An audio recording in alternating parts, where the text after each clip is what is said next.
اللہ صلی اللہ علیہ وآلہ وسلم قال رسول صلی اللہ علیہ وآلہ وسلم من صمت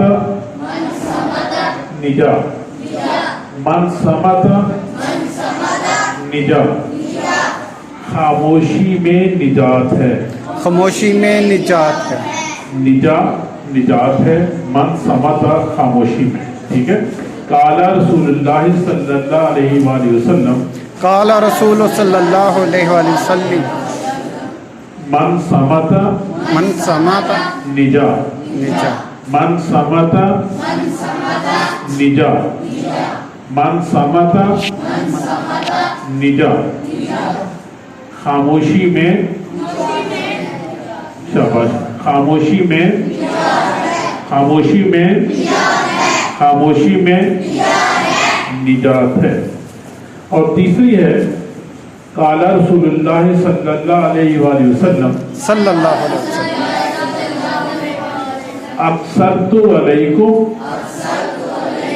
اقصرت علیکم فی السواک، اقصرت علیکم فی السواک۔ اکثر کسے کہتے ہیں؟ اکثر لفظ سنا ہے نا، کسے کہتے ہیں جی؟ اکثر بولا جاتا ہے، یعنی بار بار چیزوں، ٹھیک ہے، دہرانا، شاباش، ٹھیک ہے۔ اکثر تو علیکم فی السواک، سواک مسواک، ٹھیک ہے۔ نبی مہربان صلی اللہ علیہ وسلم نے فرمایا میں تمہیں مسواک کی تاکید کرتا ہوں، میں تمہیں کثرت سے مسواک کی تاکید کرتا ہوں۔ جی اب دہرائیں گے اس کو۔ قال رسول اللہ صلی اللہ علیہ وآلہ وسلم صلی اللہ السلام، آگے شاباش، السلام، السلام، قال رسول اللہ صلی اللہ علیہ وآلہ وسلم من صمت، من صمت، من صمت، قال رسول اللہ صلی اللہ علیہ وآلہ وسلم اقصرت علیکم فی السواک، فی السواک، اقصرت علیکم، اقصرت علیکم فی السواک۔ پیارے بچوں، نبی مہربان صلی اللہ علیہ وسلم نے فرمایا کہ بولنے سے پہلے سلام کر لیا کرو۔ یہ مسلمانوں کے لیے ایک اللہ تعالیٰ کی طرف سے تحفہ ہے۔ کہتے ہیں نبی مہربان صلی اللہ علیہ وسلم مسجد نبوی میں تشریف فرما تھے، ایک بندہ آیا، اس نے کہا السلام علیکم، نبی مہربان صلی اللہ علیہ وسلم نے فرمایا 10 نیکیاں۔ دوسرا آیا اور کہا السلام علیکم ورحمۃ اللہ، نبی مہربان صلی اللہ علیہ وسلم نے فرمایا 20 نیکیاں۔ تیسرا آیا اور کہا السلام علیکم ورحمۃ اللہ وبرکاتہ، نبی مہربان صلی اللہ علیہ وآلہ وسلم نے فرمایا 30 نیکیاں۔ میرے پیارے بچوں، یہ مفت کا سودا ہے، مفت کی نیکیاں ہیں کہ جو اللہ کے نبی صلی اللہ علیہ وسلم کی سنت پر عمل کرنے سے ہمیں مل جاتی ہیں۔ اور دوسرا فائدہ کیا ہوتا ہے؟ اسی طرح نبی مہربان صلی اللہ علیہ وسلم نے فرمایا اگر لوگوں سے محبت کرنا چاہتے ہو، لوگوں کو اپنے ساتھ محبت پر مجبور کرنا چاہتے تو سلام کا رواج بڑھا لو، آتے جاتے راستے میں جو ہے جو بھی ملے اسے السلام علیکم کہہ لیا کرو، پھر اس میں جس طرح سے بڑا کر دو اتنا زیادہ جو ہے اللہ تعالیٰ اجر عطا فرمائے گا۔ حضرت عبداللہ بن عمر رضی اللہ تعالیٰ عنہ بازار میں صرف اس لیے چلے جایا کرتے تھے کہ لوگوں کو سلام کر لیا کریں، لوگوں کو سلام کر لیا کریں، صرف اس وجہ سے، کوئی اور مقصد نہیں ہوتا تھا، لیکن اس وجہ سے چلے جایا کرتے۔ اسی طرح کہتے ہیں کہ جب اللہ کے نبی صلی اللہ علیہ وسلم نے فرمایا کہ جب تو سلام کر لو اور پھر چاہے دوبارہ کسی درخت کی یعنی دوسری طرف سے ہو کے آ جاؤ، یعنی مثال کے طور سے راستے میں پلر ہے، پلر سے ہو کے آ جاؤ تو پھر دوبارہ سلام کر لیا کرو، ٹھیک ہے۔ تو اس طرح سے یعنی یہ پھر کیا ہوتا ہے؟ بنیادی طور پہ یہ دعا ہے۔ کیا دعا ہے؟ جی تم پر سلامتی ہو، ٹھیک ہے، تم پر سلامتی۔ وہ پھر کہتے ہیں وعلیکم السلام ورحمۃ اللہ وبرکاتہ، اور اسی طرح تم پر سلامتی ہو، اللہ کی رحمتیں ہوں، اللہ کی برکتیں ہوں۔ یعنی کہ جب ہم ایک دوسرے کو سلام کریں گے اور جواب دیں گے تو اس کا مطلب ہے ہم اسے سلامتی کی، جان کی، مال کی سلامتی کی دعا دے رہے ہیں، وہ ہمیں واپس پلٹا رہا ہے۔ اور دعا کے لیے کہا گیا کہ تم دوسروں کے لیے دعا کیا کرو، تم اپنے بھائیوں بہنوں کے لیے دوسروں کے لیے دعا کیا کرو، دوسری ضرورت ہے، پھر کیا ہوگا؟ وہ تمہاری دوسری کی دعا تو بالکل قبول ہو جائے گی اور اللہ تعالیٰ تمہارے لیے بھی اس کو دعا قبول کر لے گا۔ یعنی اپنے سے زیادہ اگر دعا کی قبولیت کروانا چاہتے ہو تو پھر لوگوں کے لیے دعا کیا کرو، تو پھر اس کے نتیجے کے اندر پھر وہ چیز تمہارے لیے لازمی اللہ تعالیٰ قبول کر دے گا اور تمہاری دعا اس کے لیے قبول بھی ہو جائے گی۔ اچھا، یعنی یہ بنیادی طور پہ جس طرح بتایا کہ جان مال ہر چیز کے لیے، اور اس طرح ابتدا بھی ہے۔ آپ کسی کو نہیں جانتے، السلام علیکم کہہ کے اسے ہاتھ میں لا لیا، پھر اس سے نام پوچھ لیا، تھوڑا سا تعارف ہو گیا تو اب آہستہ آہستہ اسے جاننے لگے۔ یعنی ابتدا میں اب کیا کہیں؟ اللہ نے اس کا طریقہ ایک بتا دیا ہمیں کہ آپ السلام علیکم کہہ رہے بات کو شروع کر سکتے ہو۔ دوسری حدیث ہم نے کیا سیکھی؟ جی بیٹا جی شاباش، کون کس کو یاد ہے؟ جو خاموش رہا، چپ رہا، اس نے، اس کی عربی کس کو یاد ہے؟ من،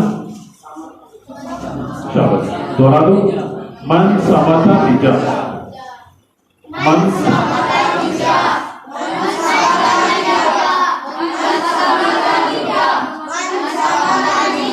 شاباش، من سماتا نجا۔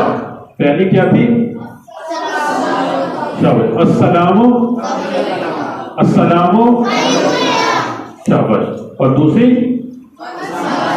من سماتا نجات، شاباش، جس نے خاموشی اختیار کی اس نے نجات پائی۔ حضرت لقمان ایک صحابی تھے، ایک نبی تھے، پیغمبر تھے، اور ایک جو ہے وہ ایک حکیم تھے اور ایک جو ہے وہ صحابی تھے، یہ کالے حبشی صحابی تھے۔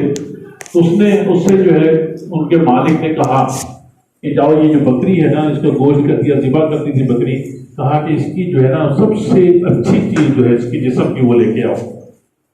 وہ گئے، اس کی زبان اور اس کا دل نکال کے لے آئے۔ ٹھیک ہے، اچھا پھر کہا اچھا اب اس کی جو سب سے بری چیز ہے، گندی چیز ہے، وہ لے کے آؤ۔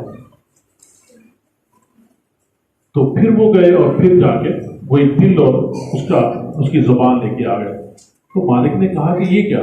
جب میں نے کہا سب سے اچھی چیز لاؤ، جب بھی تم جو ہے وہ دل اور زبان لے کے آ گئے، اور جب میں نے کہا کہ سب سے بری چیز لیا تب بھی تم دل اور زبان لے کے آ گئے۔ اس نے کہا کہ بس یہی دو چیزیں ہیں جو اگر ٹھیک ہو جائیں تو انسان پورے کا پورا ٹھیک ہو جاتا ہے، اور جب یہ دو چیزیں گندی ہو جائیں، اس کا دل بری کاموں کی طرف چلا جائے، اس کی زبان بری چیزیں اگلنا شروع کر دے، گالیاں اور باقی چیزیں ہونے چاہتے، یہ سارے جسم کو پھر اس کی کیفیت ہے۔ تو جس کا ایک چھوٹا سا تجربہ ہمیں کل ہوا کہ جس کی وجہ سے آپ کو بھی پریشانی کا سامنا پڑا اور مجھے بھی سیدھی طور پہ بڑا دکھ ہوا، یہ نہیں۔ اچھا اسی طرح کہا گیا کہ جب تک انسان جو ہے وہ خاموش رہتا ہے تب تک جو ہے اس پہ گناہ جو ہے ان گناہوں سے محفوظ رہتا ہے۔ جیسے اس نے بولنا شروع کیا تب وہ کسی نہ کسی بوال کے اندر آ جاتا ہے۔ اب اس کا مطلب یہ بھی نہیں ہے کہ بندہ بالکل گانگوگا ہو جائے، اللہ تعالیٰ نے زبان دی بولنے کے لیے، لیکن کہا گیا کہ پہلے بولو پھر بولو، یعنی بولنے سے پہلے آپ کو یہ اندازہ ہونا چاہیے کہ میں کیا کروں۔ اب یہ دیکھیں اس وقت میں اور آپ سارے اچھی طرح جانتے ہیں، جن لوگوں نے ٹچ موبائل خاص طور پہ رکھے گھر پہ ہوں گے یا اپنے پاس ہوں گے، ان کو اعتبار آ جانا چاہیے کہ اللہ تعالیٰ کہتا ہے کہ میں نے تمہارے اوپر کرامت کاتبین بیٹھا رکھے ہیں، ہے نا، تو فرشتے بیٹھے ہوئے ہیں جو ہماری پل پل کی خبروں کو لکھ رہے ہیں۔ اچھا پھر قیامت کے روز کیا ہوگا؟ قیامت کے روز میرے ہاتھ، پاؤں، آنکھ، ناک، کان، جو جسم کا حصہ ہے، یہ سارے اس دن گواہی دیں گے کہ ہاں یا اللہ یہ میرے ساتھ، یعنی ہاتھ کہیں گے یہ میرے ساتھ فلاں کام کرتا تھا، فلاں کام کرتا تھا، پاؤں یہ بتائیں گے کہ یہ اس طرف جاتا تھا، یہ اس طرف جاتا تھا، یہ سارے اعضاء ہمارے جو ہے نا اس دن بول پڑیں گے۔ اچھا پھر یہ جو زمین ہے جس پر میں اور آپ ہیں، یہ اس دن بول پڑے گی کہ یہ جو تیرے بندے یا اللہ یہ اچھے کام کرتے تھے میرے اوپر رہتے ہوئے یا برے کام کرتے تھے، اور سب سے بڑی جو چیز ہوگی وہ اللہ رب العزت خود ہوگی۔ لیکن اللہ نے مجھے اور آپ کو بنایا یا کسی اور نے بنایا؟ اللہ نے بنایا، تو اللہ تعالیٰ اتنی طاقت ضرور رکھتا ہے کہ وہ میری اور آپ کی خبر کو رکھ سکے اور محفوظ کر سکے اور آخرت کے دن ہمیں بتا سکے۔ جب یہ چار چیزیں ہماری مختلف طرح سے نگرانی کر رہی ہیں تو پھر میرے دوستوں، میرے پیارے بچوں، بھائیوں، بیٹیوں، پھر ہمیں تو بہت ہی بچ بچا کے اپنی زندگی گزارنا چاہیے۔ ابھی ہم بیٹھے تھے، ہمارے ساتھ والی دکان پہ ایک چور پکڑ کے لایا گیا، وہ کچھ چیزیں اٹھا کے لے گیا۔ اب کیا ہوا، کل اس نے چوری کی، وہاں کیمرے لگے ہوئے تھے، کیمرے نے فوراً بتا دیا کہ یہ فلاں بندہ جو ہے یہ آج جو ہے وہ آپ کا سامان اٹھا کے لے گیا، تو اسے آج پکڑ کے لے آیا، وہ پولیس کے حوالے کر دیا۔ یہ تو ایک سائنسی ایجاد ہے، ٹھیک ہے، سائنسی ایجاد میں بہت ساری چیزیں رہ جاتی ہیں۔ اچھا دیکھیے، یہ میرا اور آپ کا انگوٹھا ہے نا، اربوں خربوں لوگ اس دنیا کے اندر آئے گئے اور چلے جائیں گے اور آ جائیں گے، لیکن اللہ تعالیٰ نے اس ایک انگوٹھے کے اندر، یہ انچ کا انگوٹھا ہے، اس ایک انگوٹھے کو ایسا بنا دیا ہے کہ کوئی کسی کے ساتھ نہیں ملتا۔ جب اللہ تعالیٰ کے پاس اتنی بڑی طاقت موجود ہے تو پھر اس کا مطلب یہ ہے کہ ہمیں بہت زیادہ احتیاط سے اپنے زبان کو، اپنے دل کو، اپنے اعضاء کو چلانا ہوگا۔ تو بات آ رہی تھی کہ جس نے خاموشی اختیار کی اس نے نجات پائی۔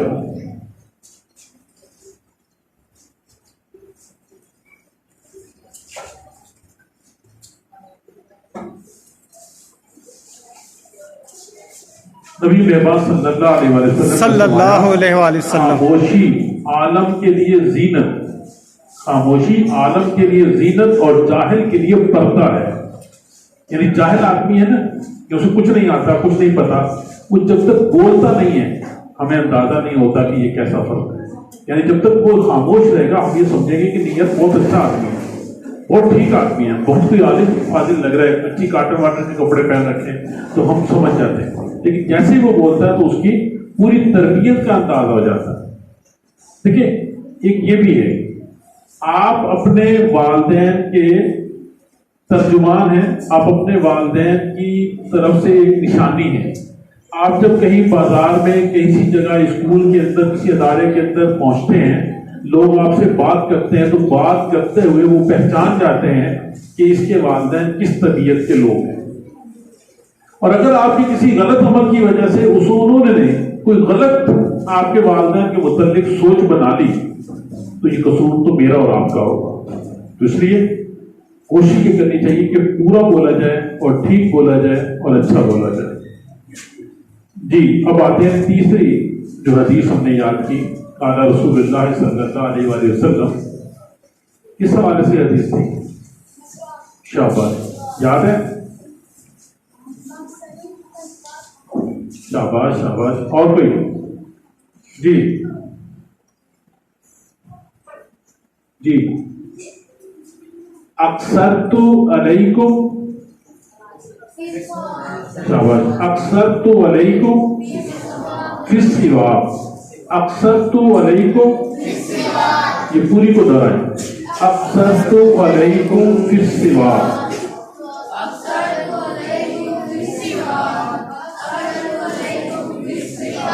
سب کی آواز نہیں آ رہی۔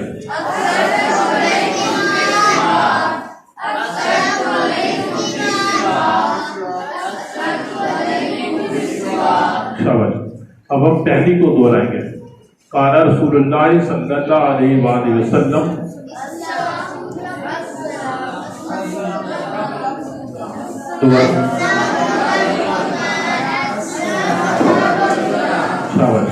دوسری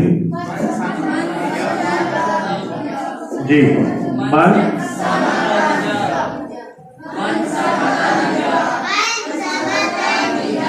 شاباش، اب تیسری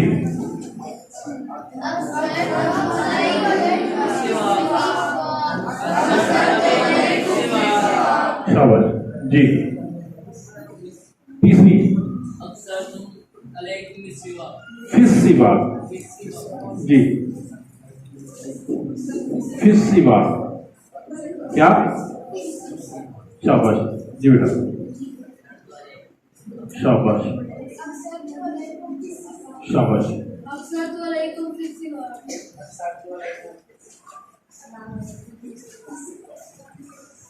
اکثر تو علیکم فی السوا نبی مہربان صلی اللہ علیہ وسلم نے فرمایا میں تمہیں مسواک کرنے کی تاکید کرتا ہوں۔ نبی مہربان صلی اللہ علیہ وسلم نے فرمایا کہ حضرت جبرائیل علیہ السلام جب بھی میرے پاس آیا کرتے تھے تو مسواک کے لیے کہا کرتے تھے، اور مجھے ایسا لگنے لگا کہ شاید یہ مسواک کہیں فرض نہ ہو جائے میری امت پر، میری امت پر مسواک کہیں فرض نہ ہو جائے، کیونکہ نبی مہربان صلی اللہ علیہ وسلم فرماتے ہیں کہ یہ جو آپ کا منہ ہے یہ قرآن پاک کا داخلہ ہے، ہم قرآن پاک سے پڑھتے ہیں نا، تو جب اس منہ کے اندر صفائی انتہائی ضروری ہے، اس لیے روزانہ ہر نماز پہ قرآن پاک کی تلاوت کرتے ہوئے، کرنے سے پہلے، وضو کے وقت، نماز کے وقت، سو کر اٹھتے وقت۔ اچھا مسواک جو ہے، ایک تو درخت والی مسواک یہ بڑی سنت ہے، برش بھی ہے۔ اچھا آپ کی انگلی جو ہے اس کو دانتوں میں گھما لینا یہ بھی مسواک ہے، لیکن اچھی بات یہ ہے کہ مسواک باقاعدہ ہو تو ادھر دانتوں میں ادھر ادھر، لیکن آپ کی انگلی سے جو ہم کلی کرتے ہیں نا وہ بھی مسواک اس کے اندر آتی ہے۔ اچھا اسی طرح آپ صلی اللہ علیہ وسلم نے فرمایا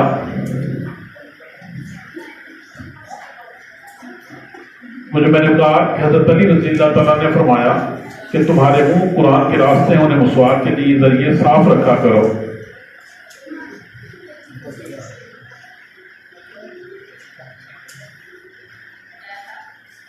سب سے بڑا فائدہ مسواک کا وہ یہ ہے کہ مرتے وقت مسلمان کو کلمہ نصیب ہوتا ہے۔ سبحان اللہ۔ ٹھیک ہے، اب کیا ہے ان ساری چیزوں کے اندر السلام قبل الکلام من صمت نجا اکثر تو علیکم فی السوا، ان تین احادیث کو یاد کرنے میں اور اس پر عمل کرنے میں فائدہ کس کا ہے؟ ہمارا فائدہ ہے۔ اچھا اس میں جسمانی فائدہ بھی ہے، دنیاوی فائدے بھی ہیں اور آخرت کا فائدہ بھی ہے۔ اب اس کے اندر کیا ہے کہ ہم سلام کو جب زیادہ کریں گے، لوگوں تک سلام کیا کریں گے بار بار، تو ہماری لوگوں کے ساتھ جان پہچان بنے گی، سلام دعا بڑھے گی اور لوگوں کے ساتھ ہماری عزت کا مقام زیادہ بن جائے گا۔ دوسری حدیث پہ ہم عمل کریں گے تو پھر اگر ہمارے اندر اتنا علم نہیں ہے اور ہم خاموش رہتے ہیں تو اس نتیجے کے اندر ہماری عزت برقرار رہتی ہے۔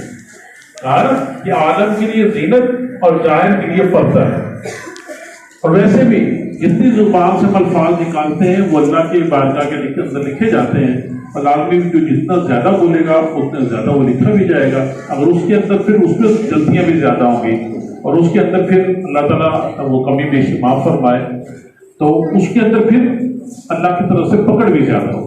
تیسری چیز اکثر تو علیکم، اکثر تو علیکم، اس کے اندر بھی کیا ہمارا زیادہ خیال ہے، ہمارے دانت صاف ہوں گے، منہ صاف ہوگا، ہمارا معدہ ٹھیک رہے گا، ہمارے باقی عوامل ٹھیک رہیں گے، ہمارے منہ کے اندر خوشبو آئے گی، کسی سے ملیں گے تو تب بھی اسے پریشانی نہیں ہوگی۔ ٹھیک ہے، تو کوشش کریں گے انشاءاللہ تعالیٰ آپ لوگ کہ کل ان تین حدیث کو ضرور یاد رکھیں گے۔ میں دوہرا دیتا ہوں، قال رسول اللہ صلی اللہ علیہ وسلم السلام قبل الکلام، سلام قبل الکلام، سلام کر لیا کرو بولنے سے پہلے۔ قال رسول اللہ صلی اللہ علیہ وآلہ وسلم من صمت نجا، خاموشی میں نجات ہے، خاموشی میں نجات ہے۔ قال رسول اللہ صلی اللہ علیہ وآلہ وسلم اکثر تو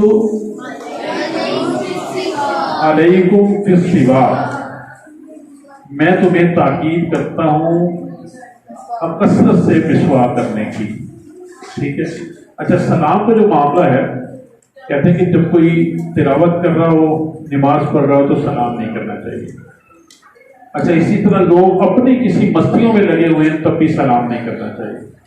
اگر لوگ کسی نشے کی حالت میں موجود ہیں، گالم گلوچ کر رہے ہیں، جھگڑا کر رہے ہیں، تب بھی سلام نہیں کرنا چاہیے۔ اچھا، پھر سلام کرنے کے اندر جو بڑا ہے، بڑا بچے کو سلام کرے، جو بڑی سواری پہ، اگر کار پہ ہے تو موٹر سائیکل والے کو کرے، موٹر سائیکل والا ہے تو سائیکل والے کو کرے، سائیکل والا ہے تو وہ پیدل والے کو، یعنی اوپر والا جو ہے وہ نیچے کی طرف سلام کے لیے پہل کرے۔ یہ اس ویسے تو جو بھی پہل کرے گا اللہ تعالیٰ اسے زیادہ اجر دے گا، لیکن یعنی ایک ترتیب جو ہے اس کے اندر یہ ہے۔ اچھا، اسی طرح یہ بتایا گیا کہ جب تمہارے گھر پہ کوئی آئے یا ہم کسی گھر پہ چلے جائیں اور ہم 3 بار دروازہ کھٹکھٹائیں اور اندر سے کوئی نہ نکلے، یعنی ہمیں پتہ ہو کہ ہمارا دوست اندر ہے، وہ پھر بھی نہ آئے، تو اللہ کے نبی صلی اللہ علیہ وسلم نے فرمایا کہ ہم اس سے کوئی شکوہ نہیں کریں گے، ہم اسے نہیں کہیں گے کہ یہ تم نے کیا کیا، اچھا نہیں کیا تم نے۔ وجہ یہ کہ ہو سکتا ہے وہ کسی ایسی تکلیف میں اندر ہو یا اسے ایسی کسی پرابلم کے اندر ہو، وہ آئے۔ اور یہ کہا گیا کہ جب تم اپنے گھر میں داخل ہو تو دروازہ کھٹکھٹا کے داخل ہو، اپنے گھر کے اندر بھی دروازہ کھٹکھٹا کے داخل ہو، اور گھر میں داخل ہوتے ہوئے السلام علیکم ورحمۃ اللہ وبرکاتہ کہا کرو۔ اللہ تعالیٰ سے دعا ہے کہ جو کچھ کہا سنا اس پر عمل کی توفیق عطا فرمائے۔ وآخر دعوانا الحمد للہ رب العالمین۔